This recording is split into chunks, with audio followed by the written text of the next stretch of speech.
Good morning students.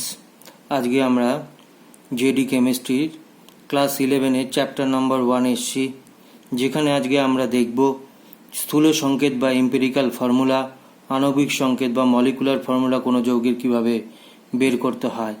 তো এইগুলি বের করার আগে প্রথমে আমাদের জেনে নিতে লাগবে যে স্থূল সংকেত ব্যাপারটা কি বা আণবিক সংকেত ব্যাপারটা কি।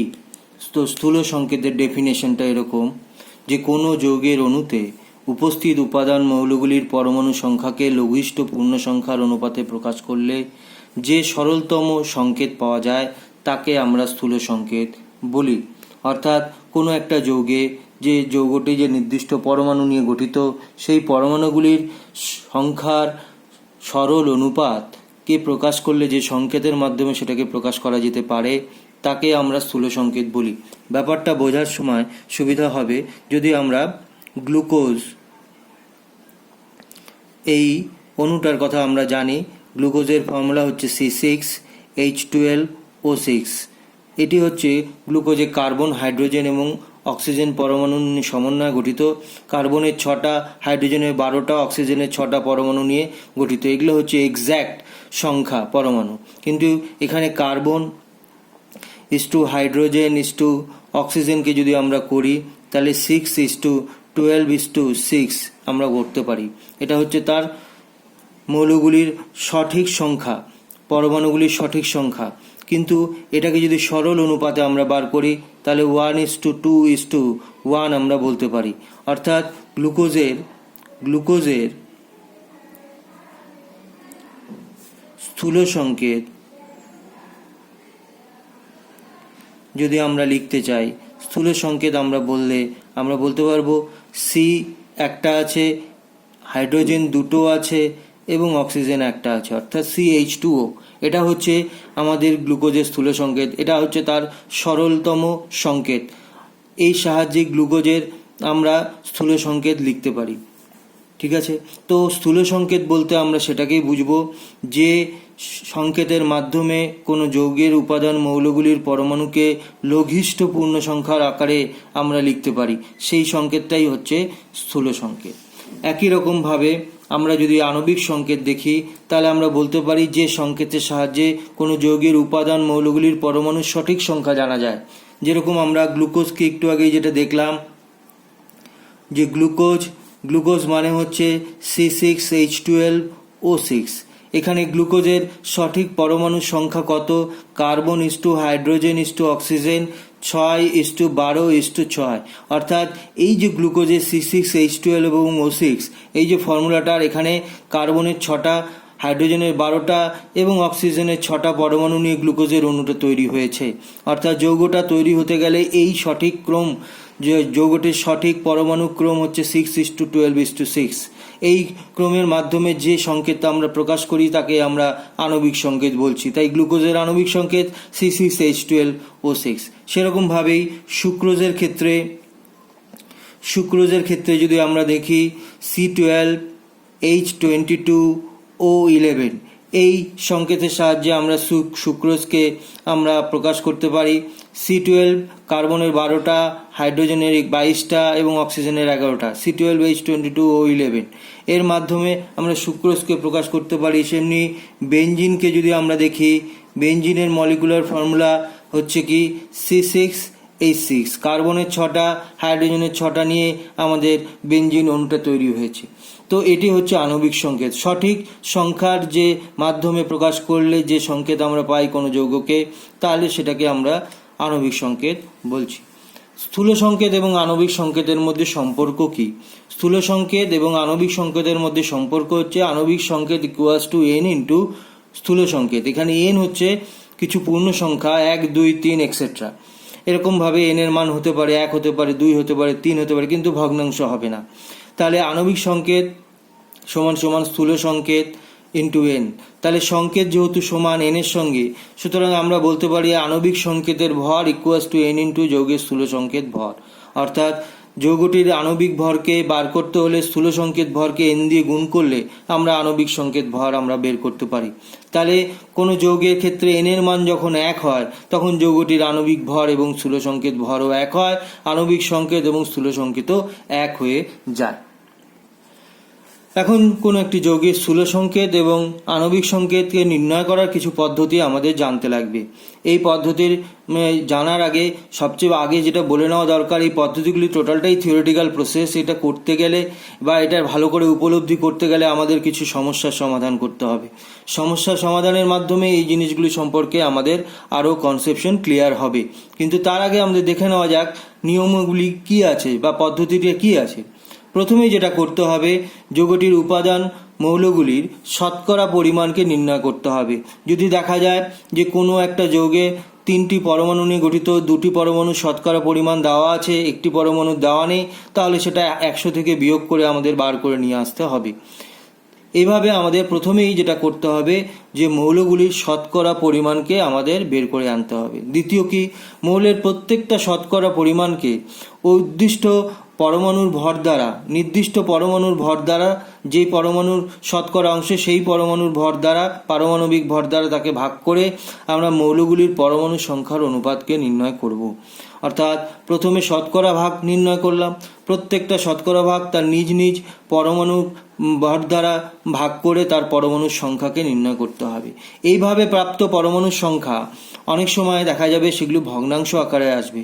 এই ভগ্নাংশের মধ্যে যে সবচেয়ে ক্ষুদ্রতম ভগ্নাংশ হবে সেটা দিয়ে আবার প্রত্যেকটি অনুপাতকে আমরা আবার ভাগ করব। ভাগফল যদি পূর্ণ সংখ্যার কাছাকাছি হয় তাহলে সেই পূর্ণ সংখ্যাটা আমাদের সঙ্গে নিতে হবে। এইভাবে প্রাপ্ত পরমাণুর আমরা লঘিষ্ঠ সংখ্যার অনুপাত নির্ণয় করতে পারবো। আর যদি দেখা যায় যে পূর্ণ সংখ্যা পাওয়া যাচ্ছে না, অর্থাৎ সবচেয়ে ছোট যে রেশিও বা সবচেয়ে ছোট ভগ্নাংশ দিয়ে আমরা ভাগ করেও পূর্ণ সংখ্যা পাচ্ছি না, তাহলে কিছু ক্ষুদ্রতম পূর্ণ সংখ্যা দিয়ে প্রত্যেকটা আমাদের ভাগফলগুলিকে গুণ করতে হবে, গুণ করে তার পূর্ণ সংখ্যার রূপান্তরিত করতে হবে। তাহলে এইভাবে যে প্রাপ্ত মৌলগুলির পরমাণু সংখ্যার অনুপাত পাওয়া যাবে তাকে আমরা স্থূল সংকেত বলবো। তাহলে স্থূল সংকেত নির্ণয় করার পদ্ধতি কি হলো? প্রথমে শতকরা পরিমাণ নির্ণয় করতে হবে। শতকরা পরিমাণগুলিকে তাদের পারমাণবিক ভর দ্বারা ভাগ করলে তার পরমাণু সংখ্যা পাওয়া যাবে। আমাদের মূল উদ্দেশ্য হচ্ছে পরমাণু সংখ্যাটা বার করা। পরমাণু সংখ্যা বার করতে গেলে দেখা যাচ্ছে অধিকাংশ ক্ষেত্রেই সেই মান ভগ্নাংশ আসছে। সেই ভগ্নাংশকে সবচেয়ে ক্ষুদ্রতম যে ভগ্নাংশটি পাওয়া যাবে তাকে প্রত্যেকটি ভগ্নাংশের ভাগফলের অনুপাতকে দিয়ে আবার ভাগ করতে হবে। ভাগ করলে যে সংখ্যার অনুপাত পাওয়া যাবে সেটা পূর্ণ সংখ্যার কাছাকাছি থাকলে সেই পূর্ণ সংখ্যাটাকে নিয়ে আমাদের লঘিষ্ঠ পূর্ণ সংখ্যার মৌলগুলির লঘিষ্ঠ পূর্ণ সংখ্যার মান আমাদের অনুপাত আমাদের নির্ণয় করতে হবে। এইভাবেও যদি আমরা পূর্ণ সংখ্যা না পাই তাহলে কোনো একটা প্রত্যেকটা ভাগফলকে কোনো ক্ষুদ্র পূর্ণ সংখ্যা দিয়ে আমাদের গুণ করে তাহলে আমাদের প্রত্যেকটি লঘিষ্ঠ পূর্ণ সংখ্যার অনুপাত বার করতে হবে। এইভাবে প্রাপ্ত লঘিষ্ঠ পূর্ণ সংখ্যার অনুপাতের মাধ্যমে যে সংকেত আমরা প্রকাশ করি তাকে আমরা জানি স্থূল সংকেত বলে। এইভাবে আমরা স্থূল সংকেত পাবো। এরপর যেটা আমাদের স্থূল সংকেত হয়ে যাওয়ার পর আমাদের যেটা কাজ থাকবে, যে পরীক্ষা কোশ্চেনের মধ্যে আণবিক ভর হয় ডাইরেক্টলি দেওয়া থাকবে, নতুবা ইনডাইরেক্টলি আমাদেরকে বের করে নিয়ে আসতে হবে। সেখানে বাষ্প ঘনত্ব থেকে বের করতে হতে পারে বা আদার্স কোনো উপায়ে সেখানে বের করে নিয়ে আসতে হতে পারে। যদি ডাইরেক্টলি দেওয়া থাকে তাহলে তো ভালো, যদি না ডাইরেক্টলি দেওয়া থাকে তাহলে সেটা আমাদেরকে কোশ্চেন বুঝে সেখান থেকে আণবিক ভর আমাদের বের করতে হবে। তারপরে যেটা কাজ হচ্ছে, স্থূল সংকেত বের হয়ে গেল, আণবিক ভর বের হয়ে গেল, এবার স্থূল সংকেতের ওজনটাকে আমাদের বার করতে হবে। অর্থাৎ স্থূল সংকেত থেকে প্রত্যেকটি পারমাণবিক ভর যোগ করে আমাদের স্থূল সংকেত ভর নির্ণয় করতে হবে। এবং আমাদের ফর্মুলা কি রিলেশন আমাদের জানা আছে যে আণবিক ভর ইকুয়ালস টু n ইন্টু স্থূল সংকেত ভর।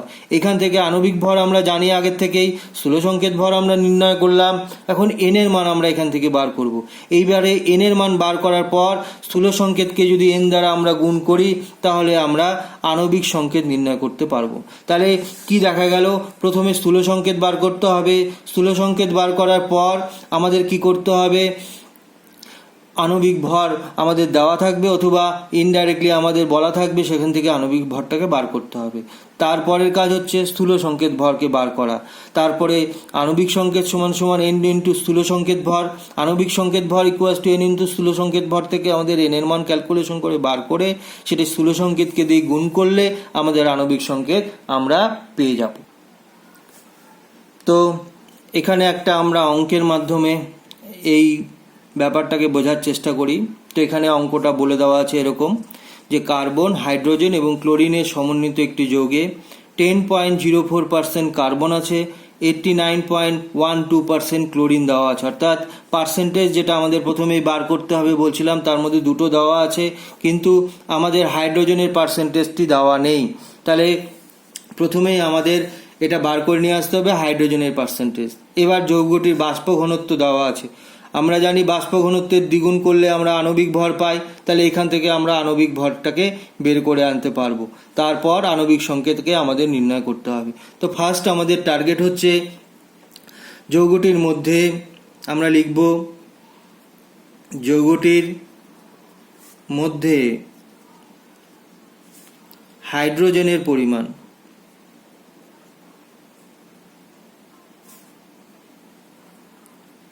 হাইড্রোজেনের পরিমাণ কত হবে? আমরা 100 থেকে তাহলে বিয়োগ দিব। 100 থেকে বিয়োগ দিচ্ছি কত? 10.04% কার্বন চলে গেছে, 89.12% ক্লোরিন চলে গেছে। তাহলে এতটুক পড়ে আছে। এটা বিয়োগ করলে আমরা হাইড্রোজেনের শতকরা পরিমাণকে আমরা বের করে নিয়ে আসতে পারবো। সেটার মানও কত আসলো? 0.84। এটা আসলো হচ্ছে হাইড্রোজেনের শতকরা পরিমাণ।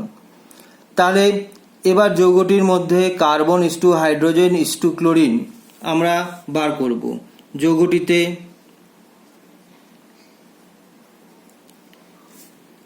Carbon is to hydrogen is to chlorine এর সংখ্যার অনুপাতটাকে আমরা বার করছি। তো কার্বন এখানে কত বলে দেওয়া আছে? যৌগটির মধ্যে 10.04% কার্বন আছে।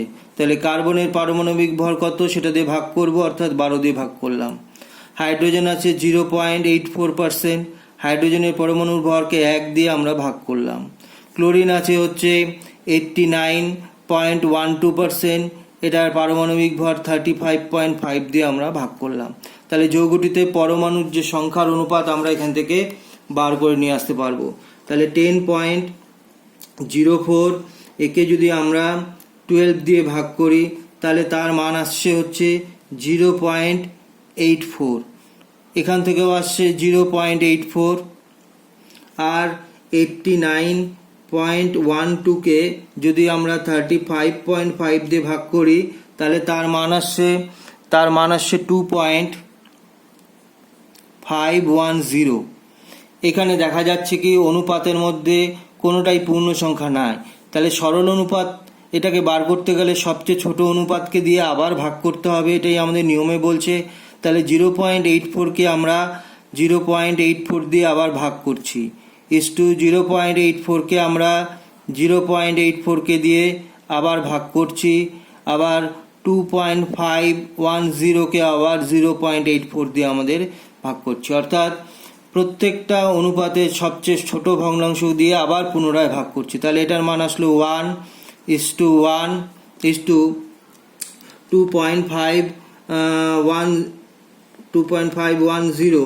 এখানে আমরা 0.84কে দিয়ে যদি আমরা ভাগ করি এর মান আসবে প্রায় 3-এর কাছাকাছি 3। তাহলে আমাদের লঘিষ্ঠ আকারে প্রকাশ করা হয়ে গেল। সুতরাং আমরা লিখতে পারি যৌগটির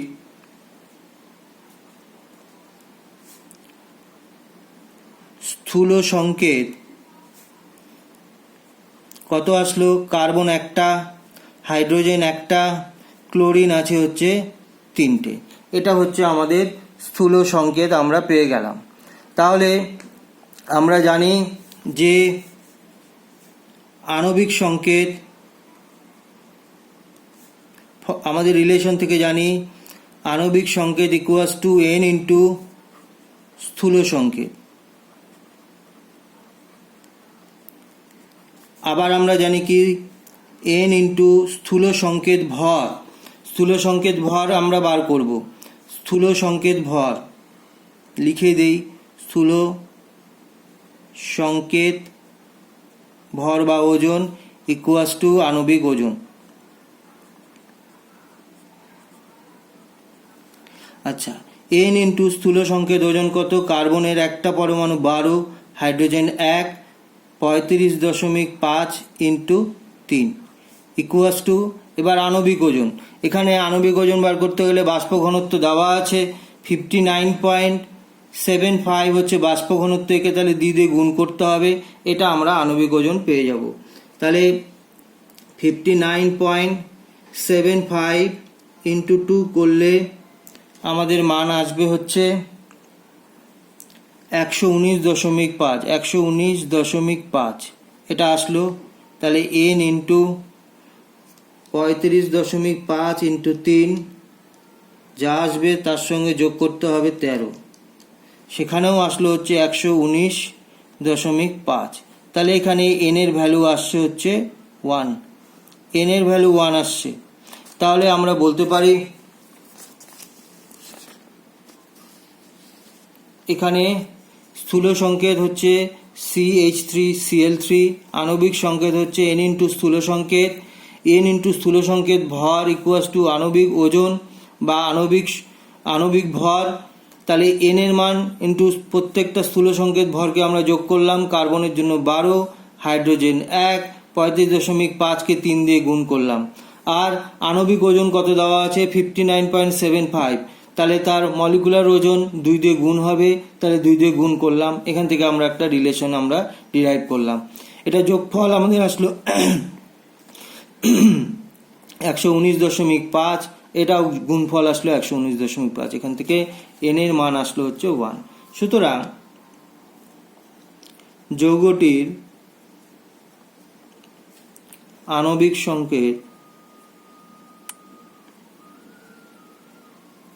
আণবিক সংকেত দাঁড়ালো CH3Cl3। এখানে ইন্টু 1, স্থূল সংকেত ইন্টু 1 মানে স্থূল সংকেত যা আণবিক সংকেত তাই, এটাই আমাদের উত্তর দাঁড়ালো। এটা হচ্ছে আমাদের গেল। এবার আমরা দ্বিতীয় প্রশ্নের মধ্যে আসছি। দ্বিতীয় প্রশ্নে কি বলেছে যে কার্বন, হাইড্রোজেন এবং অক্সিজেনের একটি যৌগে কার্বনের পার্সেন্টেজ 40% দেওয়া আছে, হাইড্রোজেনের পার্সেন্টেজ দেওয়া আছে 6.67%, কিন্তু অক্সিজেনের পার্সেন্টেজ এখানে দেওয়া নেই ডাইরেক্টলি, তাহলে বার করে নিয়ে আসতে হবে প্রথমে অক্সিজেনের পার্সেন্টেজটা। এই যৌগকে বাষ্পায়িত করলে দেখা যায় যে ওর বাষ্প ঘনত্ব অক্সিজেনের বাষ্প ঘনত্বের 2.813 গুণ। যৌগটির স্থূল সংকেত এবং আণবিক সংকেত নির্ণয় করতে বলছে। তো এখানে আমাদেরকে যেটা জানতে হবে যে যৌগটির মধ্যে অক্সিজেনের পরিমাণ কত। তাহলে আমরা প্রথমে বার করব যৌগটির মধ্যে অক্সিজেন এর পরিমাণ কত, 100 বিয়োগ 40 যোগ 6.67, এত পার্সেন্টেজ আমাদের আসবে। এটা বের করলে কত হবে 53.33, এটার মান আসবে হচ্ছে 53.33, এত পার্সেন্টেজ অক্সিজেন আমাদের রয়ে গেছে। তাহলে যৌগটিতে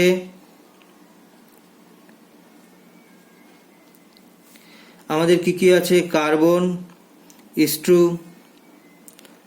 হাইড্রোজেন ইস্টু অক্সিজেনের সংখ্যার অনুপাত আমরা বার করতে যাচ্ছি। কার্বন আছে হচ্ছে 40%, তাহলে 40 তার পারমাণবিক ভর 12 দিয়ে ভাগ করে দিলাম। হাইড্রোজেন কতখানি আছে 6.67% হাইড্রোজেন আছে, পারমাণবিক ভর 1 দিয়ে ভাগ করে দিলাম। অক্সিজেন এখানে আছে 53.33%, অক্সিজেনের পারমাণবিক ভর 16 দিয়ে ভাগ করে দিলাম। তাহলে কত এলো 40 ডিভাইডেড বাই 12, এর মান আসলো 3.33 ইস্টু 6.67 ইস্টু 53.33 ডিভাইডেড বাই 16, এটার মানও আসলো 3.33। এখন কোনোটাই পূর্ণ সংখ্যা না, এবার সবচেয়ে ছোট যে ভগ্নাংশটি আসলো সেটাকে দিয়ে আবার সবগুলোকে আবার ভাগ করতে হবে, এটাই আমাদের নিয়ম। 3.33 ডিভাইডেড বাই 3.33, 6.67 ডিভাইডেড বাই 3.33, 3.33 3 ভাগ 3.33, তাহলে এটার মান আসলো 1। 6.67 ডিভাইডেড বাই 3.33 করলে আমাদের আসবে হচ্ছে 2, আর এটার মান আসলো হচ্ছে 1। তাহলে যৌগটির স্থূল সংকেত কত হলো? যৌগটির স্থূল সংকেত তাহলে কত দাঁড়ালো? কার্বন আছে একটা সি, এটা আছে দুটো CH2O। এই হচ্ছে যৌগটার স্থূল সংকেত আমাদের বেরিয়ে গেল। এবার আমাদের যেটা বের করতে হবে যে যৌগটার আণবিক ওজন বার করতে হবে। তো যৌগটিতে দেওয়া আছে কি? যৌগটিতে দেওয়া আছে যৌগটির বাষ্প ঘনত্ব অক্সিজেনের বাষ্প ঘনত্বের 2.813 গুণ। সুতরাং আমরা বলতে পারি যৌগটির বাষ্প ঘনত্ব, আচ্ছা অক্সিজেনের বাষ্প ঘনত্ব কত? অক্সিজেনের মলিকুলার ওয়েট 32, তার অর্ধেক অর্থাৎ 16। এর আবার বলছে 2.813, তাহলে 16 ইন্টু 2.813 করলে হচ্ছে 45.008 এত আসবে যৌগটির বাষ্প ঘনত্ব। তাহলে যৌগটির বাষ্প ঘনত্ব পেয়ে গেলাম। এবার যৌগটির আণবিক ওজন আমরা পাবো। যৌগটির আণবিক ওজন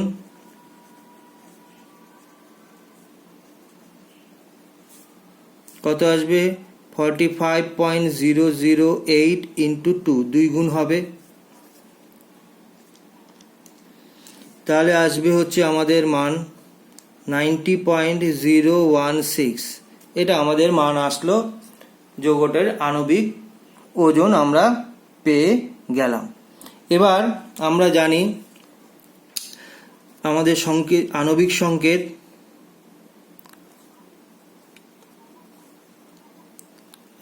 সংকেত সমান সমান n ইন্টু স্থূল সংকেত, এটা আমরা জানি। তাহলে আমরা আণবিক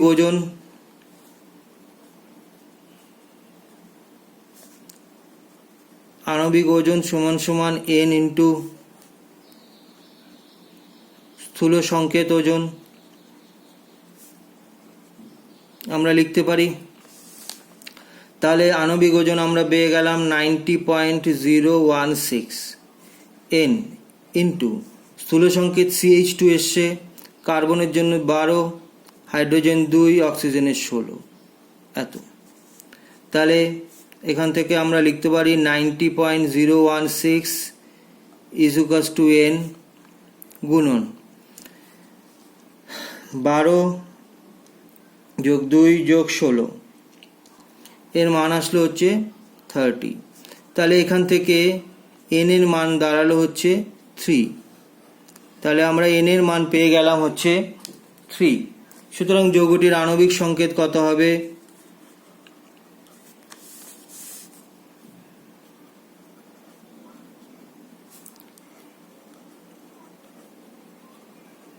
আণবিক সংকেত আমাদের আসবে হচ্ছে, তার স্থূল সংকেত ছিল CH2O, একে আমরা 3 দিয়ে গুণ করব, তাহলে O3 C3H6O3 এটা হবে হচ্ছে তার আণবিক সংকেত। তাহলে আমরা স্থূল সংকেত পেয়ে গেলাম CH2O, আণবিক সংকেত পেয়ে গেলাম C3H6O3। এইভাবে আমাদের অঙ্কগুলোকে ট্রাই করতে হবে। তো আজকে আমরা স্থূল সংকেত এবং আণবিক সংকেত শিখলাম এবং তার ওজন সংক্রান্ত আমরা কিভাবে বার করতে হয় দুটো প্রবলেমও আমরা সলভ করলাম। এইভাবে আমাদের প্রবলেমগুলো সলভ করতে হবে। ঠিক আছে, তো আজকের মতন এটুকুই থাকবে। ধন্যবাদ, থ্যাংক ইউ।